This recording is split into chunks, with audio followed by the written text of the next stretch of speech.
Hello दोस्तों, आपका स्वागत है। चलिए स्टार्ट करते हैं।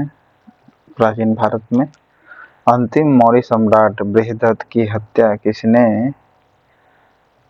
शुंग वंश की स्थापना की हत्या करके 185 ईसा पूर्व में तो पुष्यमित्र शुंग ने किया था। ठीक है, कब किया था? 185 ईसा पूर्व में बृहद्रथ की हत्या कर दी थी। कब? 185 ईसा पूर्व में। ओके, 185 ईसा पूर्व में पुष्यमित्र शुंग मौर्य सम्राट बृहद्रथ की राजकीय सेना में किस पद पर आसीन था? तो वो सेनापति था। मौर्य सेना में क्या था? वो सेनापति था। ठीक है, बृहद्रथ के राजकीय सेना में सेनापति था। कण्व वंश या कान्व वंश के संस्थापक कौन था? वसुदेव था।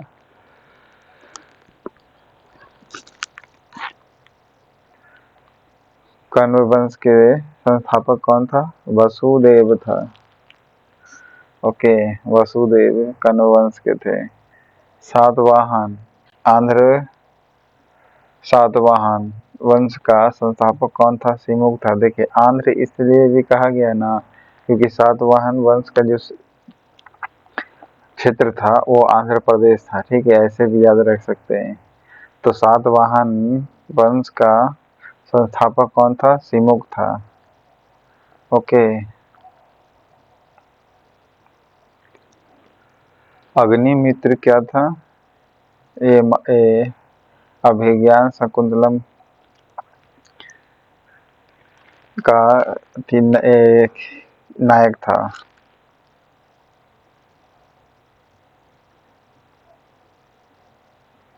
या मालविका मित्रम का? कमेंट बॉक्स में बताइएगा।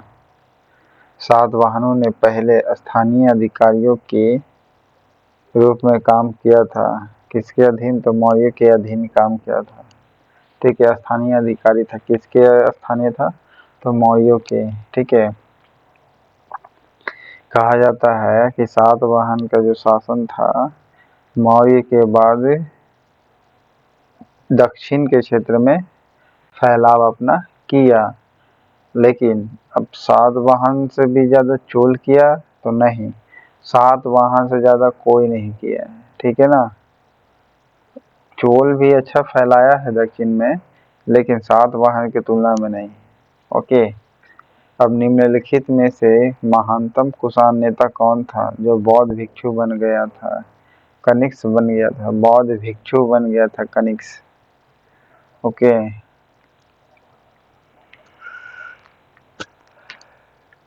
बौद्ध भिक्षु बना गया था कनिष्क से। कुषाण नेता था। कुषाण काल के दौरान मूर्ति कला की गांधार शैली में से किसका मिश्रण है? तो भारत और ग्रीक शैली का मिश्रण है। किसका शैली का? भारत और ग्रीक शैली का, ईरानी शैली का नहीं। कुषाण काल के दौरान तो गांधार शैली निम्नलिखित में से किसका? देखिए, गांधार शैली ऐसे भी ग्रीक शैली से मैच करता है। ठीक है, ईरानियन नहीं।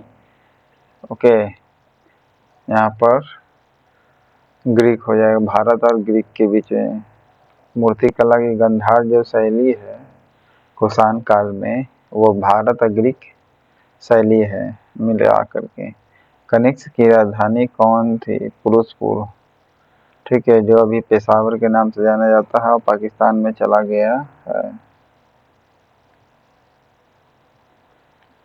किसका दूसरा नाम है? फिरोजपुर। तो पेशावर का नाम है।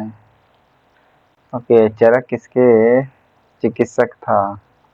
तो कनिष्क का था। चरक किसके का चिकित्सक था? तो कनिष्क का।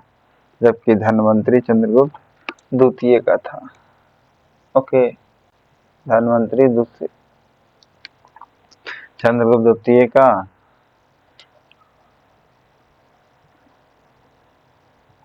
तक्षशिला के प्रसिद्ध स्थल होने का कारण क्या है? गांधार कला है। तक्षशिला के प्रसिद्ध होने का कारण क्या है? गांधार कला।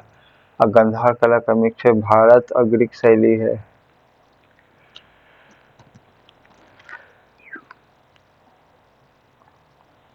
भारत में सर्वप्रथम स्वर्ण मुद्रा किसने चलाई थी? तो मौर्यों ने। देखिए, सबसे पहले स्वर्ण मुद्रा चलाया था भारत में मौर्यों ने, लेकिन कभी कभी पूछ रहे थे सबसे ज्यादा किसने चलाया? तो कुषाणों ने। ठीक है। और सर्वप्रथम मुद्रा किसने चलाई थी सोना का? तो मौर्यों ने। किस संग्रहालय में कुषाण कालीन जो मूर्तियां हैं का संग्रह अधिक संग्रह है? यानी मथुरा संग्रहालय में अधिक है। कुषाण कालीन जो मूर्ति है वो मथुरा संग्रहालय में ज्यादा है। निम्नलिखित में से किसने सोने के सर्वाधिक सिक्के जारी किए थे? कुषाणों। ओके, अभी बताए थे। सोने का सर्वाधिक सिक्का, शुद्ध सिक्का, कुषाणों ने। ठीक है, शुद्ध सिक्का सोने का कुषाणों ने, लेकिन शुरुआत किया था मौर्यों ने सिक्के जारी किए सोने के। ठीक है। सातवाहनों के समय मुद्रा किस धातु की होती थी? तो सीसा की होती थी। ओके, सातवाहन के समय में सीसा। कनिष्क के समकालीन कौन था? तो कनिष्क के समय में नागार्जुन था, अश्वघोष था और वसुमित्र था। ओके, नागार्जुन था, अश्वघोष था और वसुमित्र था। नागार्जुनियम की रचना किसने किया है? राजा हर्ष ने। ठीक है। अश्वघोष के प्रभाव से आकर के कनिष्क ने क्या बना था? बौद्ध बना था। तो नागार्जुन, अश्वघोष और वसुमित्र ये कुषाण के समय का है।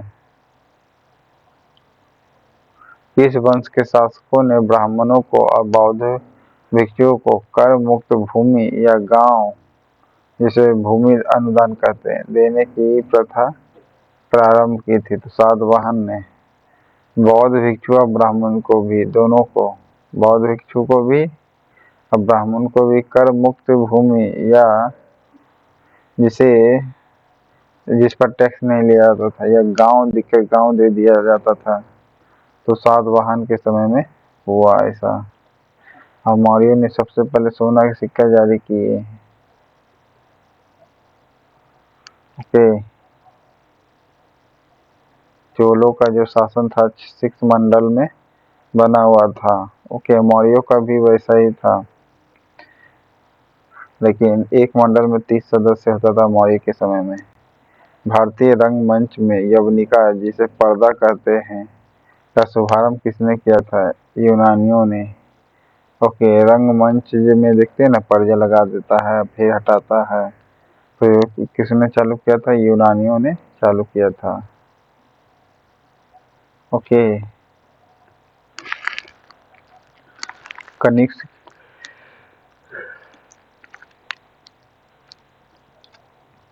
क्या हुआ था? बौद्ध धर्म अपना लिया था, बौद्ध भिक्षु बन गया था। भारतीयों के महान रेशम मार्ग किसने प्रारंभ किए थे? कनिष्क ने। ओके, भारतीयों के रेशम मार्ग जो होते हैं सिल्क रूट, किसने आरंभ किया था? कनिष्क ने किया था। ओके। हर्ष के समय में कौन आया था? हुएनसांग। और फायान आया था चंद्रगुप्त द्वितीय के समय में। ओके। निम्नलिखित में से बड़े पैमाने पर स्वर्ण मुद्रा किसने चलाई थी? कुषाण का शासकों ने। बड़े पैमाने पर सोना की मुद्रा चलाई थी कुषाण शासक ने। शुरुआत किया था मौर्यों ने। ठीक है। और शुद्ध सिक्के भी चलाए थे कुषाणों ने।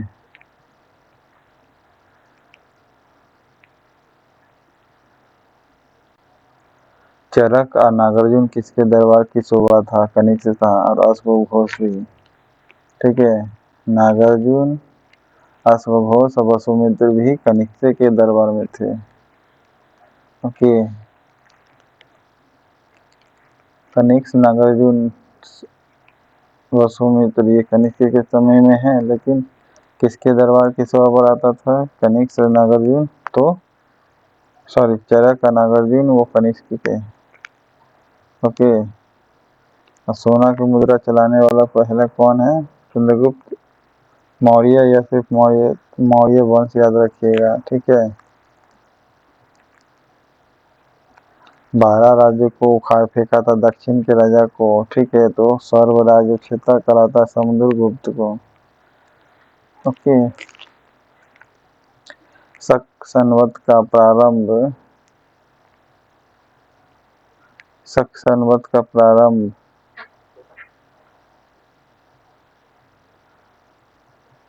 किस सम्राट के शासनकाल में 78 ईस्वी में हुआ था? तो कनिष्क के समय में हुआ शक संवत का प्रारंभ। ओके। शक संवत 78 ईस्वी में, पूर्व नहीं, ईस्वी में हुआ 78 के। ओके। हर्ष ने भी ये संवत चलाया था जब अपना राज्यारोहण किया था, तो लेकिन उसने कोई शासन पद्धति नया शुरुआत नहीं किया, बस गुप्त का जो शासन पद्धति था उसे अपनाया, थोड़ा सा आमूलचूल परिवर्तन करके। तक्षशिला विश्वविद्यालय स्थित था कहाँ? पाकिस्तान में। तक्षशिला विश्वविद्यालय कहाँ था? पाकिस्तान में। प्राचीन काल में कलिंग का महान शासक कौन था? खारवेल था। ओके। प्राचीन काल में कलिंग का महान शासक कौन था? खारवेल था। ओके। खारवेल कनिष्क का, कलिंग का ये महान शासक था, ठीक है। और सूर्यसेन जो था मयूर वंश का था। ओके। बिंदुसार तो मौर्य वंश का था। ओके। जो 16 राज्य को जीता था। ओके। अजातशत्रु क्या था? बिंबिसार की हत्या करके, अपने पिता की हत्या करके सत्ता पर बैठा था। कुषाण काल में सबसे अधिक विकास किस क्षेत्र में हुआ? वास्तुकला के क्षेत्र में हुआ था, बताए थे। बौद्ध मूर्ति भी इसी समय हुआ था। ओके, बना था। तो कुषाण काल में सबसे अधिक विकास किस चीज का हुआ? वास्तुकला का। ओके। शातवाहन ने आरंभिक दिनों में अपना शासन कहाँ प्रारंभ किया था? आरंभिक दिनों में आंध्र प्रदेश में, इसलिए आंध्र शातवाहन भी कहा जाता है। ओके। कुषाण की राजधानी भले प्रतिष्ठान थी, पेशावर भले, ठीक है। तक्षशिला विश्वविद्यालय स्थित कहाँ है? पाकिस्तान में है, और सिंधु और झेलम के बीच में है।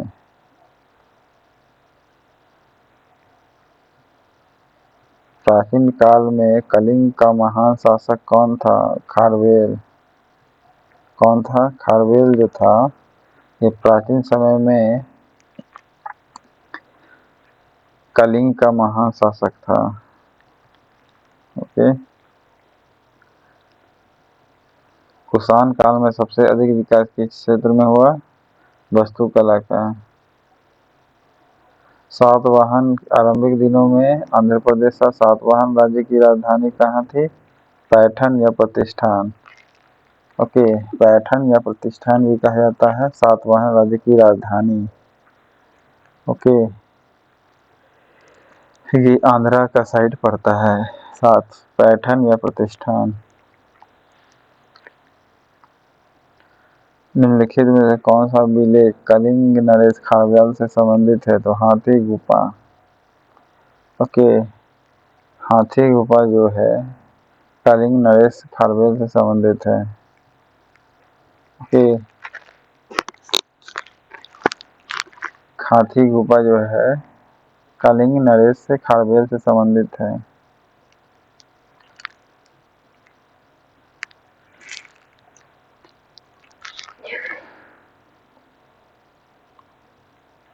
किस सातवाहन नरेश ने गाथा सप्तशती नामक महत्वपूर्ण कृति की रचना की थी? हाल ने। ओके। गाथा सप्तशती नामक महत्वपूर्ण कृति की रचना की थी, तो हाल ने। और सातवाहन शासक का नींव किसने रखा? तो सीमुख ने। ओके। गाथा सप्तशती नामक महत्वपूर्ण कृति है हाल की। सातवाहन शासकों की राजकीय भाषा क्या थी? प्राकृतिक थी। ओके। गाथा सप्तशती नामक जो पुस्तक है किसने लिखा? हाल ने। ओके। अब इसमें मिलान करना है कौन सही होगा। अच्छा, इसमें रैंकिंग है, कौन पहले आया कालक्रम अनुसार बताना है। तो सबसे पहले आया था शुंग, शुंग के बाद आया था आपका सातवाहन। ठीक है, शुंग कन्व ऐसे होता है ना वो, तो अब कन्व दिया नहीं तो क्या करेगा, शुंग के बाद अब सातवाहन। ओके, सातवाहन के बाद आपका हो जाएगा गुप्त। सातवाहन के बाद गुप्त हो जाएगा, और गुप्त के बाद चोल चालू होता है। ओके, क्या चालू होता है? गुप्त चालू होता है। मौर्य साम्राज्य के ध्वंस के पश्चात भारत पर सबसे पहले आक्रमण किसने किया था? बैक्ट्रियन ने या ग्रीकों ने? ओके, मौर्य साम्राज्य जैसे खत्म होता है उस पर सबसे पहले कौन विदेशी आक्रमण करता है? तो बैक्ट्रियन, जिसे ग्रीक कहते हैं या यूनानी कहेंगे। ओके, दूसरा में भल्ले कुषाण होगा, लेकिन पहले में ग्रीक होगा। सूची 1 को सूची 2 से मिलान करना है। कनिक से का कौन सा हो जाएगा? ये देखिए, पहले ये अशोक, अशोक से संबंधित है आपका हाथी गुफा, और खारवेल से संबंधित है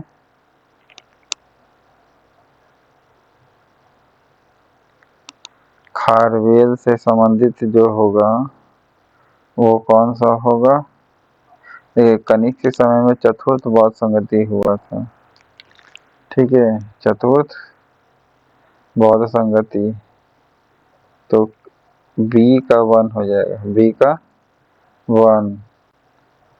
और अशोक के समय में क्या हुआ था? अशोक जो था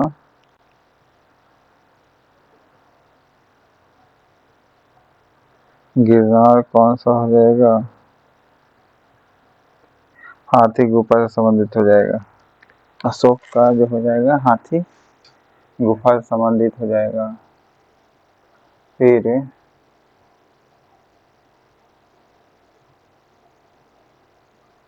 खारवेल से संबंधित क्या हो जाएगा? तो आपका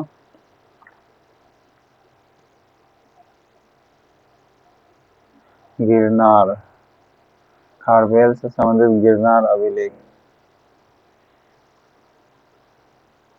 और कुमारगुप्त से संबंधित नालंदा बिहार हो जाएगा। नालंदा बिहार कुमारगुप्त से हो जाएगा, खारवेल से गिरनार अभिलेख हो जाएगा। ओके, गिरनार अभिलेख खारवेल से संबंधित हो जाएगा।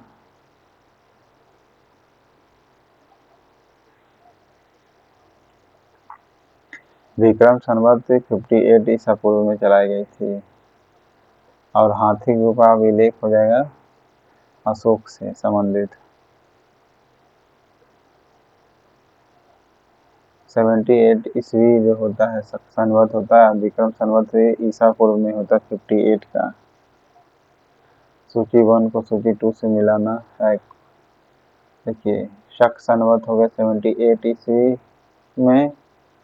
ओके, फिर विक्रम संवत जो हो जाएगा कौन सा हो जाएगा आपका? 58 ईसा पूर्व में हो जाएगा। 58 ईसा पूर्व में हो जाएगा। गुप्त संवत हो जाएगा 320। ओके, 319 से 500 के बीच में रहा था ना, तो 319 या 320 मान लीजिए। 320 से 500 के बीच में गुप्त संवत हो जाएगा। ओके, कली संवत कितना हो जाएगा? 3102। कली संवत 3102 संवत हो जाएगा। मौर्य के बाद दक्षिण भारत में सबसे शक्तिशाली सबसे प्रभावशाली राज्य कौन था? सातवाहन दक्षिण भारत में मौर्य के बाद। ओके,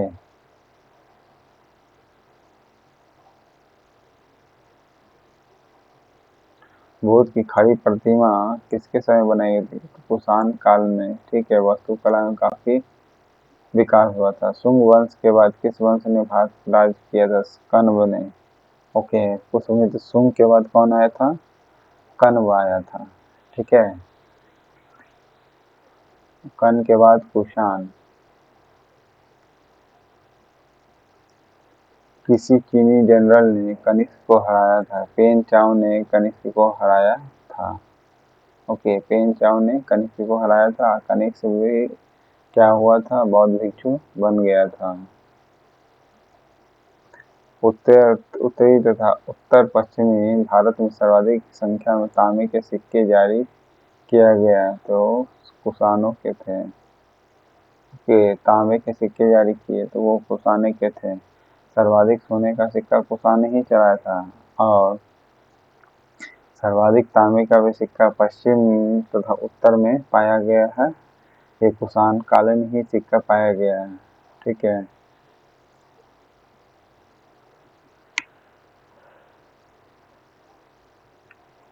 देखिए, कुषाण फारस की खाड़ी और लाल सागर से होकर व्यापार करता था। जी हाँ, कुषाण जो था फारस की खाड़ी और लाल सागर से होकर व्यापार करता था। इन दोनों फारस की खाड़ी और लाल सागर के बीच में ही हॉर्मुज जल संधि है। ठीक है, हॉर्मुज जो बीपीएससी के खतर में पूछा गया था। फारस की खाड़ी और लाल सागर के बीच में कौन सा है? तो हॉर्मुज है। ठीक है, जो व्यापार करता था सुसंगीत नौसेना था? नहीं, उसका सेना नहीं था। तो ए सही, आर गलत हो जाएगा। जो कला शैली भारतीय या ग्रीक यूनानी शैली के सम्मिश्रण है उसे कहते क्या? गंधार शैला बताए थे। गंधार शैला जो है आपका, हाँ, ई भले बोल सकते हैं। गंधार शैली और नागर शैली विकसित हुआ था कुषाण काल में। ठीक है,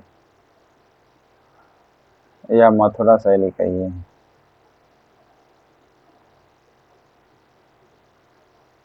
कनिष्क बौद्ध धर्म की किस शाखा का अनुयायी था जिसका प्रसार उसने एशिया व सुदूर पूर्व में किया? महायान का किया था। ओके, बौद्ध धर्म की किस शाखा के अनुयायी था जिसका प्रसार उसने एशिया और सुदूर पूर्व में किया था? तो महायान का किया था। कनिष्क के शासनकाल की सर्वाधिक महत्वपूर्ण घटना कौन सी थी? चतुर्थ बौद्ध संगति थी। ओके, चतुर्थ बौद्ध संघी कनिष्क के शासनकाल की सर्वाधिक महत्वपूर्ण घटना थी। बौद्ध धर्म का भारत से बाहर जाना अशोक के समय में हुआ था। ओके,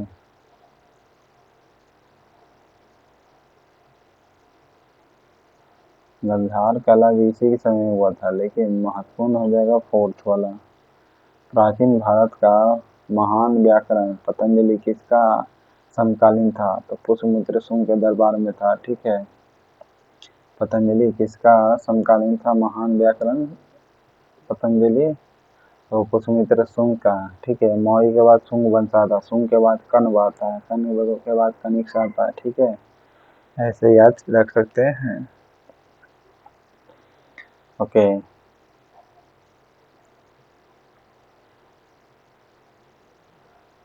महाभाष्य की रचना पतंजलि ने किया था। सर्वप्रथम भारत में विशुद्ध संस्कृत भाषा में लंबा अभिलेख किस राजा ने जारी किया था? तो शक के राजा था राजा रुद्र दमन। ठीक है, राजा रुद्र दमन ये संस्कृत भाषा में लंबा अभिलेख छपवाया था। ठीक है, लंबा अभिलेख विशुद्ध संस्कृति में शक राजा रुद्र दमन ने छपवाया था। ठीक है, संस्कृत भाषा में लंबा अभिलेख छपवाया था रुद्र दमन ने। देखिए, इसके नाम भी संस्कृत के तरह है। द्र द्र है ना, संस्कृत में ऐसे ही बढ़ा था ना, द्र ग्र ऐसे। रुद्र, तो संस्कृत में सबसे लंबा वर्ड किसने छपाया था? रुद्र धवन ने। ओके। किस राजा के शासनकाल में ईसाई धर्म प्रचारक सेंट थॉमस भारत आया था? गोंदोफेरनस के समय में आया था ईसाई धर्म प्रचारक सेंट थॉमस। ओके। और ये कनिष्क शासक था के, यानी कौन था? गोंदोफेरनस। कनिष्क का कुषाण।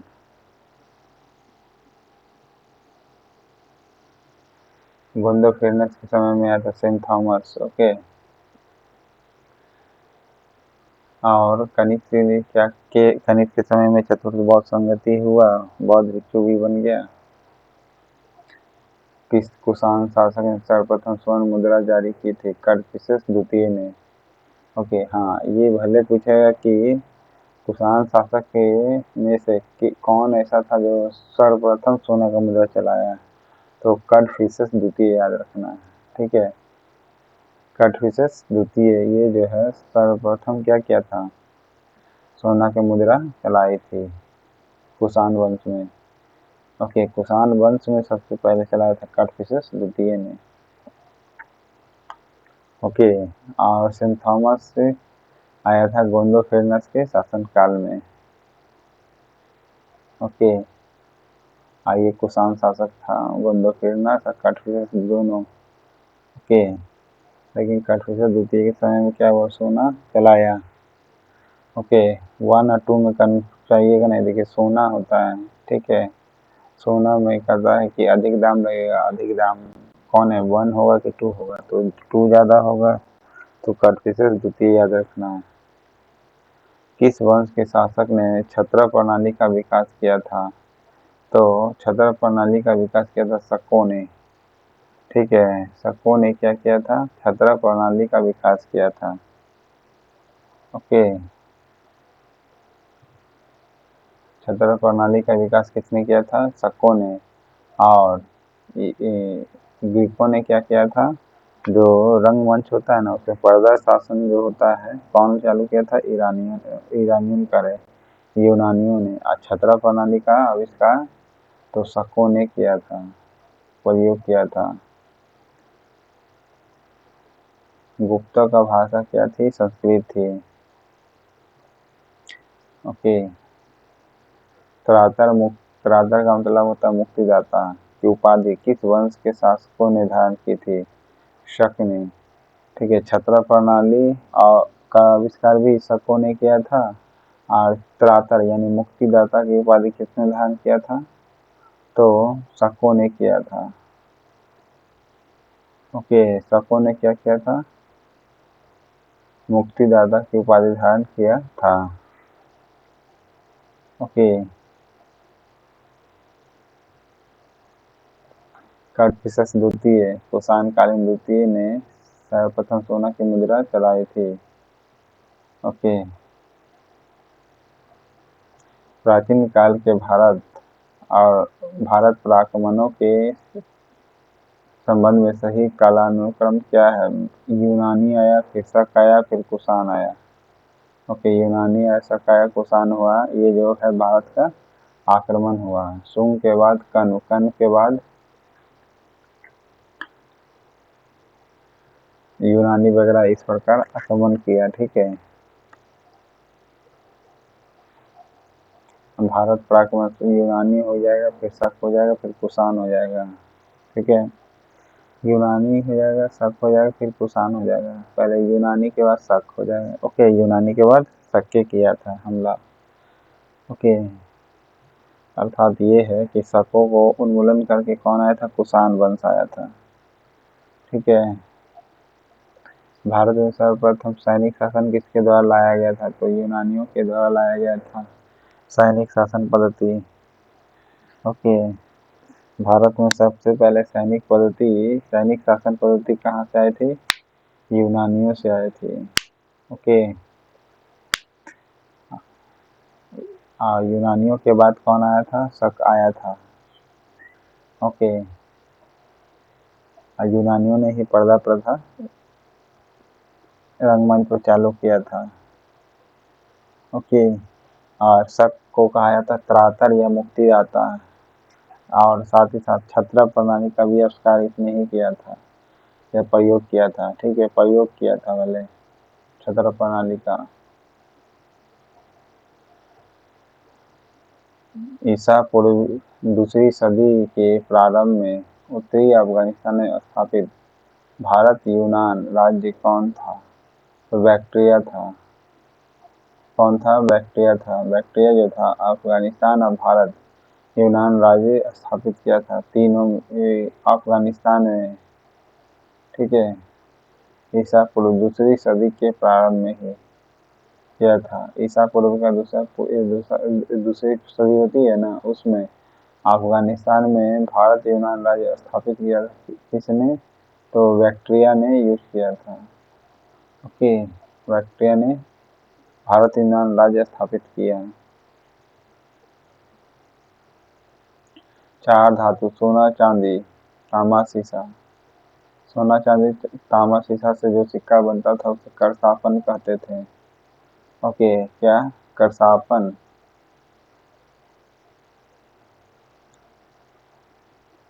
निष्क का मतलब भी सोना ही होता है। ठीक है, निष्क मतलब सोना। वैदिक सभ्यता के अनुसार बात करें तो सर्वप्रथम रोम के साथ व्यापार किन लोगों ने प्रारंभ किया था? तमिलों और चेरों ने किया था रोम के साथ व्यापार।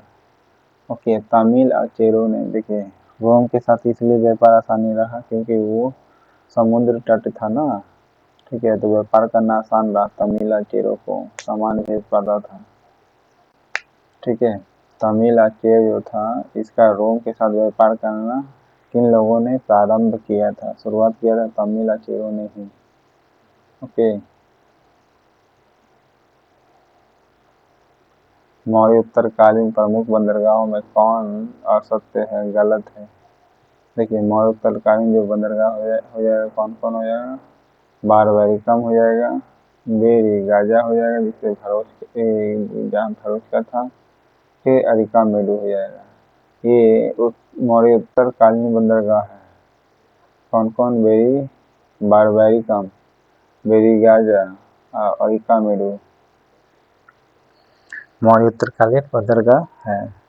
बेरी गाजा जो भरोच भी कहलाता है। ठीक है, निम्न में से किस स्थान को पेरिप्लस ऑफ द इरिथ्रियन सी में पोडुके के नाम से संबोधित किया जाता है? अरिका मेडू को। ठीक है, पेरिप्लस ऑफ इरिथ्रियन सी जो है पोडुके के नाम से संबोधित करता है तो अरिका मेडू है। ओके, अरिका मेडू है। मौर्य उत्तरकाल में भारत में हिंद यूनानी राज्य की स्थापना किसने की थी?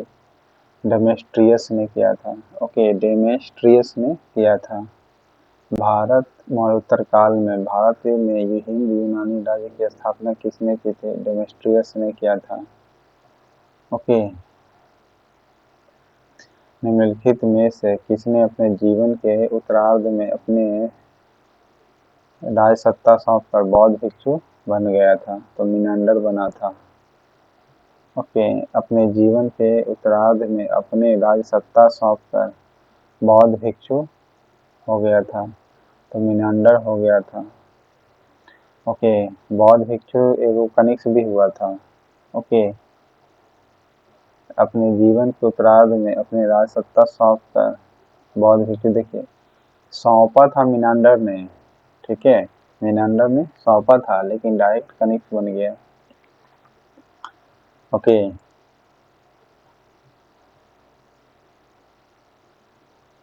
कन्फ्यूशियस द्वितीय ने क्या किया था? सोना का सिक्का सबसे पहले कुषाण शासकों में से चलाया था।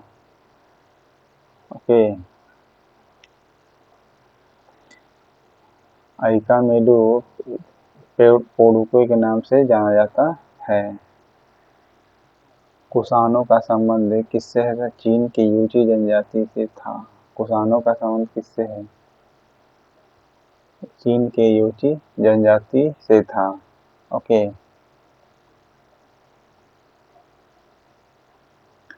निम्नलिखित में से कौन कनिष्क के बौद्ध होने का लिए उत्तरदायी है? तो अश्वघोष हो जाएगा। ओके। कनिष्क के बौद्ध होने के लिए उत्तरदायी कौन है? अश्वघोष है। ओके, अब बाकी वसुमित्रा, सुबोध और नागार्जुन, ये तीनों ही कनिष्क के समय में था। ठीक है, बाणभट्ट तो आपका हर्षवर्धन के समय में हो गया। 1 और 2 को मिलाना है आपका। तो इंडो ग्रीक हिंद यवन कहलाया। क्या कहलाया? इंडो ग्रीक हिंद यवन कहलाया। ओके, यवन मतलब होता ही है ग्रीक। ओके, ग्रीकों को ही यवन कहा जाता था। इंडो माने इंडिया, ठीक है, हिंद। फिर शक, शक को कौन हो गया? सिथियन। शक हो गया सिथियन। ओके, शक कौन हो गया? सिथियन। यूनानी के बाद आया था शक। फिर आता है पार्थव। ओके, कौन था? पार्थव से पहलव बनता है। पार्थव से पहलव। पार्थव को क्या कहते थे? पहलव या पल्लव। ठीक है, पहलव। पार्थव ही क्या हो गया? पहलव। ठीक है, पार्थिव पटेल था ना, ऐसे याद रख सकते हैं, पार्थिव पटेल पहलव। ठीक है, 1 और 2 को मिलान करना है। शुंग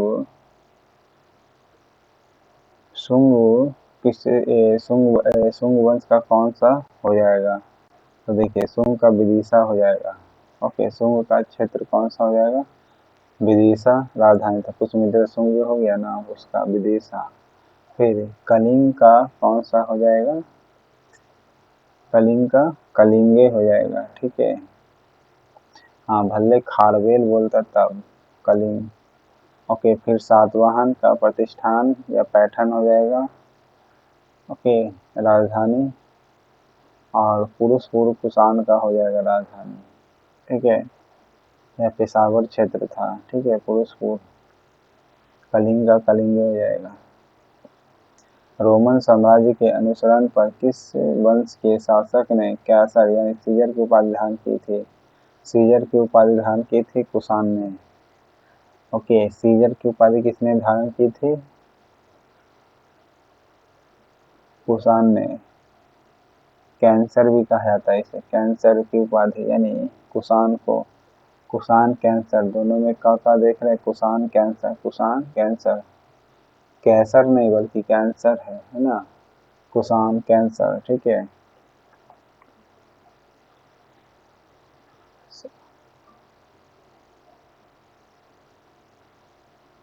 और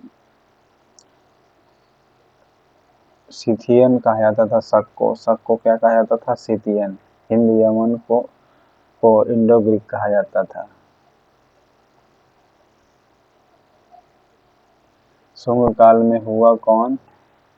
भरहुत स्तूप, सांची स्तूप की वेदिका, तोरण द्वार और भाजा स्तूप, तीनों का निर्माण हुआ था शुंग काल में। ओके, पुष्यमित्र शुंग के समय में भरहुत स्तूप, सांची स्तूप और भाजा स्तूप। भरहुत, सांची स्तूप और भाजा स्तूप। सातवाहन नरेश हाल के समय में समकालीन गुणाढ्य में किस प्राकृतिक ग्रंथ की रचना की थी? बृहत कथा का। सातवाहन नरेश हाल ने, ओके, हाल ने समकालीन गुणाढ्य में किस प्राकृतिक ग्रंथ की रचना की थी? तो बृहत कथा का। ऐसे बृहत कथा जो होगा, सातवाहन जो था किसके अधीन काम करता था? मौर्य के। और मौर्य से संबंधित ही था बृहदत्त, तो बृहत कथा लिखा। ठीक है, बृहत कथा लिखा। सातवाहन नरेश हाल जो था उसके समकालीन गुणाढ्य में किस प्राकृतिक ग्रंथ की रचना की? तो बृहत कथा का, क्योंकि ये मौर्य के अधीन काम करता था। लास्ट मौर्य कौन था? बृहदत्त था, इसलिए अपने राजा के बारे में लिखा है। ऐसे आप याद रख सकते हैं ठीक से। श्रेणी संगठन के संदर्भ में रिले कौन सा सही है, ये बताना है आपको। तो देखिए, प्रत्येक श्रेणी राज्य की एक केंद्रीय प्राधिकरण के साथ पंजीकृत होती थी। जी हाँ, श्रेणी एक नाम है, ठीक है, और ये राज्य की एक केंद्रीकरण जो प्राधिकरण होती थी उसके साथ पंजीकृत होती थी, यानी रजिस्टर्ड होती थी। ओके, सेंट्रल अथॉरिटी जो होती थी ना उसके साथ वो क्या होती थी, रजिस्टर होती थी श्रेणी। ओके, सेंट्रल अथॉरिटी के साथ रजिस्टर होती थी प्रत्येक श्रेणी। ओके, श्रेणी जो होता था, सेंट्रल जो प्राधिकरण थी, ओके, यानी अथॉरिटी थी, वहाँ वो रजिस्टर होती थी। दूसरा, श्रेणी जो थी वेतन, काम करने के नियम और कीमतों को सुनिश्चित करती थी। जी हाँ, खुद ही करती थी। श्रेणी जो थी वो क्या करती थी, वो वेतन हो या काम करने का नियम हो, ठीक है, या कीमतों को सुनिश्चित करना हो। ओके, वेतन, काम करने के नियम और कीमत को सुनिश्चित करना हो, ये भी श्रेणी ही खुद करती थी। कितना वेतन तुम्हें मिलेगा, काम करने का कैसा नियम होगा तथा कीमत को सुनिश्चित करना, ये श्रेणी का ही काम था, ठीक है। साथ ही साथ श्रेणी को सेंट्रल अथॉरिटी के साथ रजिस्टर होना पड़ता था। वेतन, काम करने के नियम और कीमतों को सुनिश्चित करती थी। तीसरा है, श्रेणी अपने सदस्यों को न्यायिक अधिकार होता था। श्रेणी का क्या होता था, अपने सदस्यों पर न्यायिक अधिकार होता था, यानी खुद ही न्याय व्यवस्था करती थी। ओके, अपने जो भी सदस्य होता था उस पर क्या होता था, न्यायिक व्यवस्था करती थी। ओके, अपने सदस्य पर न्यायिक व्यवस्था अधिकार होता था। जी हाँ। फिर प्राचीन भारत में निम्नलिखित में से किसने नियमित रूप से सोने के सिक्के चलाए, तो कुषाण ने चलाए। ओके, प्राचीन भारत में निम्नलिखित में से किसने नियमित रूप से सोने के सिक्के चलाए, नियमित रूप से, तो कुषाणों ने। ओके, कुषाण का पहला कौन सा राजा था, तो कड़फिसर द्वितीय ने सोना का सिक्का चलवाया कुषाण में। ओके, कुषाण से पहले शक आता है, ठीक है।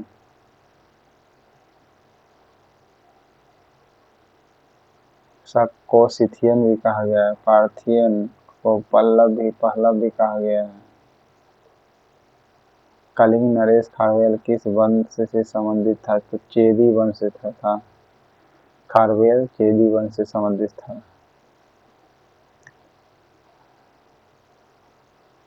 किस अभिलेख में चंद्रगुप्त मौर्य और अशोक दोनों का उल्लेख मिलता है, तो अशोक और चंद्रगुप्त दोनों का उल्लेख मिलता है महाक्षत्रप के रुद्रदमन के जूनागढ़ अभिलेख से, ठीक है, जूनागढ़ अभिलेख से मिलता है, गुजरात वाला साइड में। तो रुद्रदमन का जूनागढ़ जो अभिलेख है वहाँ पर, ठीक है, रुद्रदमन का जो जूनागढ़ अभिलेख है उसमें मिलता है मौर्य और अशोक का। ओके, तो महाक्षत्रप रुद्रदमन, देखिए महाक्षत्रप करा तो महान राजा भी तो था अशोक चंद्रगुप्त, तो महाक्षत्रप से महान याद रखना है, ठीक है, महान अशोक सम्राट था, तो महाक्षत्रप याद रखना। रुद्रदमन के जूनागढ़ अभिलेख में है। ओके, महाक्षत्रप रुद्रदमन के अभिलेख में अशोक और मौर्य, ये दोनों तो महान राजा था, ठीक है, मौर्य वंश का, ऐसे याद कर सकते हैं, ठीक है।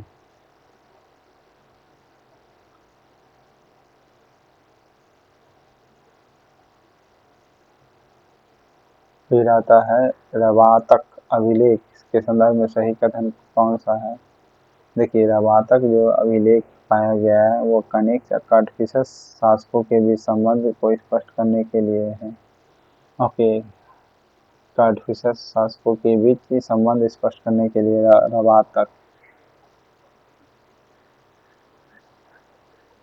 रवातक अभिलेख जो है पाया गया, कनिष्क और कड़फिसस शासकों के बीच के संबंध के बारे में है। ओके, और दोनों ही तो कुषाण था भाई। ओके, रवातक अभिलेख, हालांकि कड़फिसस द्वितीय सोना का सिक्का सबसे पहले चलाया था कुषाणों का ही। कनिष्क और कड़फिसस शासकों के बीच संबंध को स्पष्ट रूप से दर्शाता है कौन, दवा तक अभिलेख जो है।